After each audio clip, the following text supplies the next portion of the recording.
Still, Jeb Bush's campaign thinks Trump's latest rant handed them a winning issue, seizing on Trump's comments, even asking for campaign donations with this email saying, "If you believe, as I do, that my brother kept this country safe and strong after those horrific attacks, then I need you to donate $5 and fight back against Donald Trump."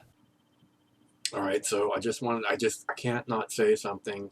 You know, they're going to talk about how shameful it is for Donald Trump to bring up this 9/11, to rehash 9/11, to try and attach 9/11 to Jeb Bush, to, try and act like George Bush was responsible in some way for 9/11, because it's shameful. It's shameful. If you question anything about what happened on 9/11, that's just shameful. Meanwhile, I just got a video of Michael Chertoff talking to Wolf Blitzer about how after 9/11, George W. Bush changed the infrastructure of the entire war profiteering. He didn't say war profiteering, but he changed the whole military industrial complex infrastructure, which, is war profiteering. And these people just raise money and raise money. And now Jeb Bush is saying, if you think my brother did a good job of protecting you after 9/11, send me $5. Send me $5. I could use $5, by the way, if anybody wants to send somebody $5. But but I cannot believe that this is what Jeb Bush is doing. I mean, he's like, and they're going to talk about this, about how, at the debate at the Reagan Library, where everyone was a invited guest at the debate, and they all voted for George W. Bush twice, and then all stood up real patriotic and saluted the flag after 9/11. Yes, after the debate. Yeah. But there's another video I just captured of the MSNBC person at the Donald Trump rally, and she's waiting for Donald Trump to come up on stage, and she's saying, we're going to hear tonight in just a few moments. But something else that's going on, again, that you touched on, Jeb Bush and Donald Trump sparring still over these 9/11 comments and George W. Bush. I actually talked to some people on the ground here as they were waiting to get inside, and one man told me when I asked his reaction, he said, well, I mean, it happened, didn't it? Meaning 9/11 and George W. Bush being president at that time.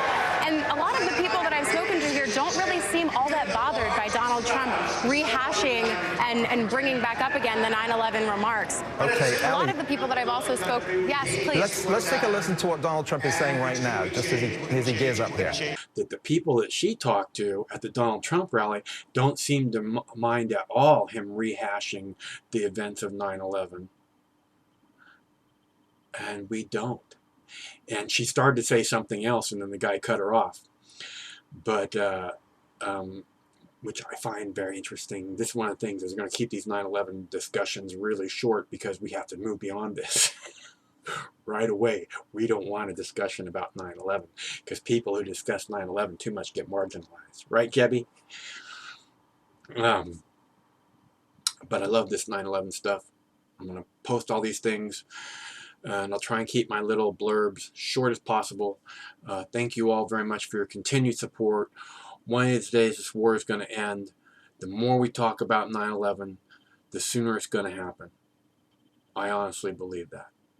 Our politics lead starts us off. Donald Trump is now taking on George W. Bush on the subject of 9/11 in a manner more aggressive than John Kerry or almost any major Democrat ever attempted. Trump fired the first shots on Friday when he said this to Bloomberg Television. When you talk about George Bush, I mean, say what you want. The World Trade Center came down during his time. If you look at Sandy Hook, you can't blame George Bush for that. He was president, okay? Don't blame him or don't blame him, but he was president. The World Trade Center came down during his reign. George W. Bush's brother, Jeb, took issue. Joined me for an interview over the weekend to respond to Trump, and the back and forth has not stopped. Let's bring in CNN chief political correspondent Dana Bash. Dana, some critics are saying that this fight illustrates that Jeb has a brother-shaped albatross around his neck. I think in many areas that is true, but Jeb Bush aides insist to me this is one they see more as a badge of honor than an albatross, because this is one of the few areas where conservatives seem to be on Jeb Bush's side and not so much on Donald Trump's. And it's something that is rare this election year and welcome inside the Bush campaign. A political duel about America's catastrophe on 9/11/2001 playing out in a very 2016 way on Twitter. Donald Trump tweeting today at Jeb Bush, "I'm fighting to make sure it doesn't happen again. Jeb is too soft." That after Bush had tweeted, "Donald Trump talks about foreign policy as though he's still on The Apprentice." At issue, Trump's suggestions that Jeb's brother, George W. Bush, could have done more as president to prevent the September 11th terror attacks. Don't blame him or don't blame him, but he was president.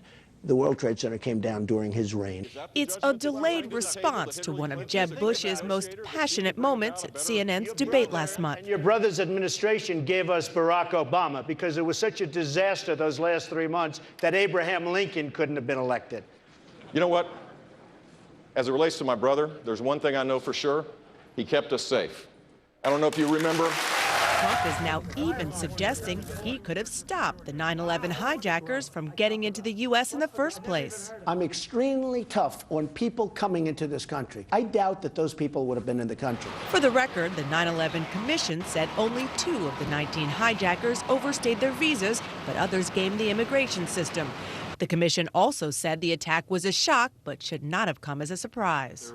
Still, Jeb Bush's campaign thinks Trump's latest rant handed them a winning issue, seizing on Trump's comments, even asking for campaign donations with this email saying, "If you believe, as I do, that my brother kept this country safe and strong after those horrific attacks, then I need you to donate $5 and fight back against Donald Trump." Well, Jeb Bush's campaign aides knew his brother's legacy over the Iraq War would be a challenge. I can hear you! 9/11 was something Team Bush never dreamed would be an issue, and they're happy to relitigate. Next week, Mr. Trump is probably going to say that FDR was around when Japan attacked Pearl Harbor. It's what you do after that matters, and that's the sign of leadership. Trump is not backing down. I'm not blaming George Bush, but I don't want Jeb Bush to say, my brother kept us safe, because September 11th was one of the worst days in the history of this country. This afternoon, Trump tweeted a link to a 3-year-old New York Times story about the infamous classified presidential daily brief that George W. Bush got about a month before 9/11. The headline there, of course, as we all remember, was "Bin Laden determined to strike in the U.S." Of course, it happened. Now, Trump, of course, as you can see by that tweet, and others even since then, he's not letting up on this. But Bush is ready to counterpunch, and he made that clear in your interview yesterday. Very interesting. Dana Bash, thank you so much. Jeb Bush told me on State of the Union that he has no idea why Donald Trump keeps raising this issue, and that his willingness to turn a national tragedy into a political talking point, quote, calls into question Mr. Trump's credibility as commander-in-chief. Take a listen. My brother responded to a crisis, and he did it as you would hope a president would do. He united the country, he organized our country, and he kept us safe. Obviously, al-Qaeda was responsible for the terrorist attack of 9/11. But how do you respond to critics who ask, if your brother and his administration bear no responsibility at all, how do you then make the jump that President Obama and Secretary Clinton are responsible for what happened at Benghazi? Well, the question on Benghazi, which is hopefully will now finally get the truth to, is was the place secure? They had a responsibility in the Department of State to have proper security. There were calls for security. It looks like they didn't get it. And how was the response in the aftermath of the attack? Was there a chance that these 4 American lives could have been saved? That's what the investigation is about. It's not a political issue. It's not about the broad policy issue. Is were we doing the job of protecting our embassies and our consulates? And during the period, those hours after the attack started, could they have been saved? Well, that's kind of proving the point of the critics I was just asking about, because you don't want to have your brother bear responsibility for 9/11, and I understand that argument, and al-Qaeda is responsible, but why are the terrorists not the ones who are responsible for these attacks in Libya? They are. Of course they are, but if the ambassador was asking for additional security and didn't get it, that's a proper point. And if it's proven that that the security was adequate compared to other embassies, fine, we'll move on. Now, you're making some very strong statements about Donald Trump in this interview this morning. You just put out a new web ad, in fact, attacking Trump, saying he's not serious. Let's play a clip from that.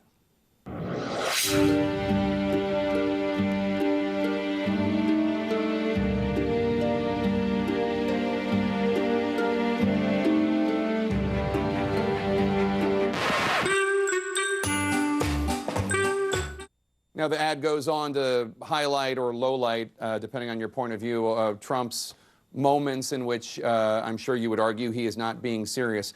In light of this new ad, let me re-ask you what I asked at the last debate. Do you feel comfortable with Donald Trump's hand on the nation's nuclear codes? Your ad seems to be stating very clearly that you invoke the number of nuclear weapons the United States has.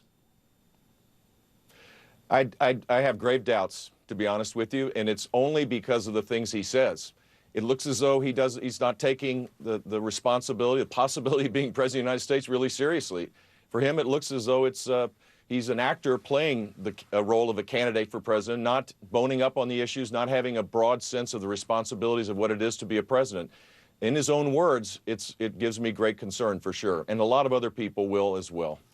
Let's talk about this feud dominating the race for the Republican nomination, as well as much, much more, with Republican presidential candidate Senator Rand Paul of Kentucky. Senator, thanks so much for being here. Thanks for having me. Now, I have to say, when it comes to George W. Bush and when it comes to Donald Trump, I don't know who you disagree with more.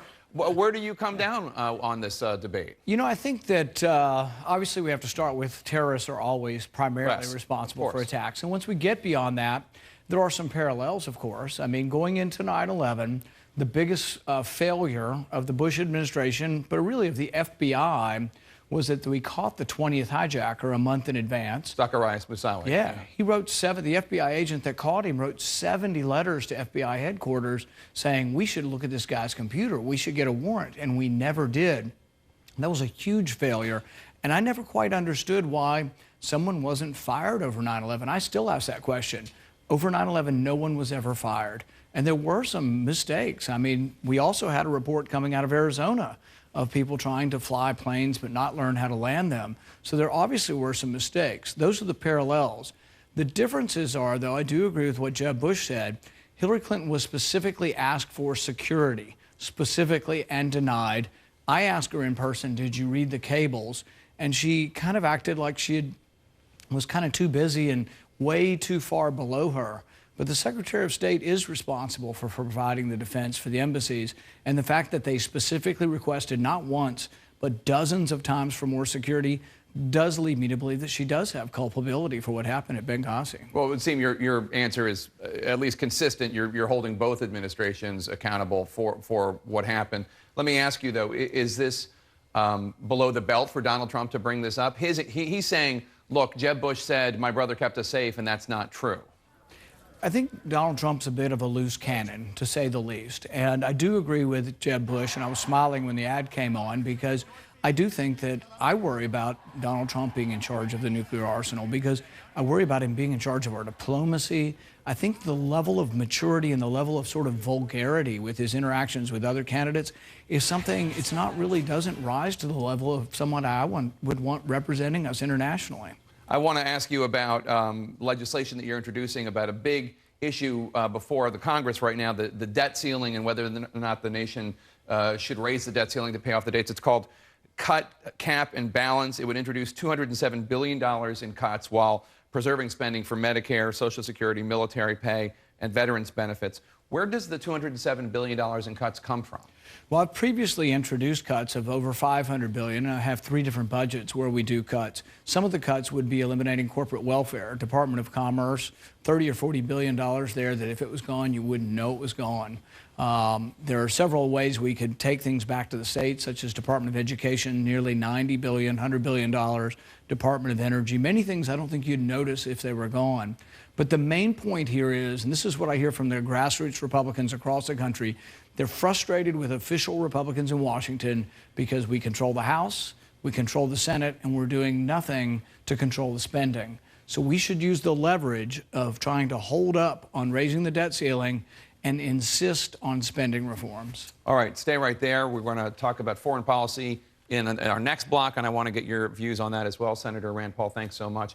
In our world lead, a growing sense of fear after a new wave of attacks between Israelis and Palestinians. A gunman's rampage, leaving one person dead and another 10 hurt. A bystander beaten when the crowd thought that he was a potential second terrorist. Can the U.S. do anything to calm the anxiety, stop the violence? That story next. I'm the leading state sponsor of terrorism